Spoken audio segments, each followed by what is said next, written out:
ঝালকাঠির নলছিটি আজ কথা বলে না। আজ সেখানে শব্দ নেই, আছে শুধু শূন্যতা আর অপেক্ষা শেষবার দেখার। এই টিনশেড ঘরেই জন্ম নিয়েছিলেন সৈয়দ শরীফ ওসমান হাদি। আজ সেই ঘর হাদি শূন্য। ঘাতকের গুলিতে নিভে গেছে একটি জীবন, আর স্তব্ধ হয়ে গেছে পুরো নলছিটি।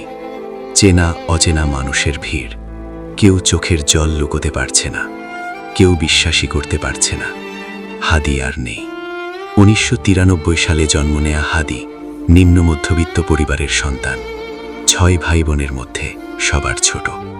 দাখিল আলিম শেষ করে ঢাকা বিশ্ববিদ্যালয়ে পড়াশোনা, কিন্তু পরিচয়ের চেয়েও বড় ছিল তার প্রতিবাদী কণ্ঠস্বর। হাদি কেবল একটি নাম ছিল না, ২৪-এর গণ অভ্যুত্থানে তিনি হয়ে উঠেছিলেন একটি প্রতিচ্ছবি। যেখানে অন্যরা নীরব, সেখানে হাদি কথা বলেছিলেন। যেখানে ভয়, সেখানে তিনি দাঁড়িয়েছিলেন সামনে। আজ হাদির মৃত্যু শুধু একটি পরিবারের ক্ষতি নয়, এটি একজন সম্ভাবনাময় নেতৃত্বের ক্ষতি, একটি প্রতিবাদী কণ্ঠের নীরবতা, আর একটি দেশের জন্য একটি অপূরণীয় শূন্যতা।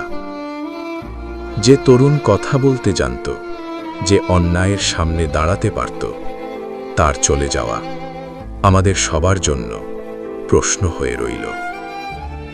হাদির শেষ ইচ্ছে ছিল বাবার কবরের পাশে চিরনিদ্রা।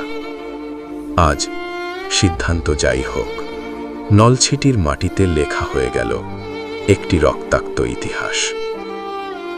একটি জীবন হারানো মানে শুধু একটি মৃত্যু নয়, কখনো কখনো একটি দেশের ভবিষ্যৎ একটু অন্ধকার হয়ে যাওয়া। হাদি নেই, কিন্তু প্রশ্নগুলো রয়ে গেল। ভিডিওটি শেয়ার করুন, স্মরণ করুন, আর ভাবুন আমরা কোন বাংলাদেশ রেখে যাচ্ছি।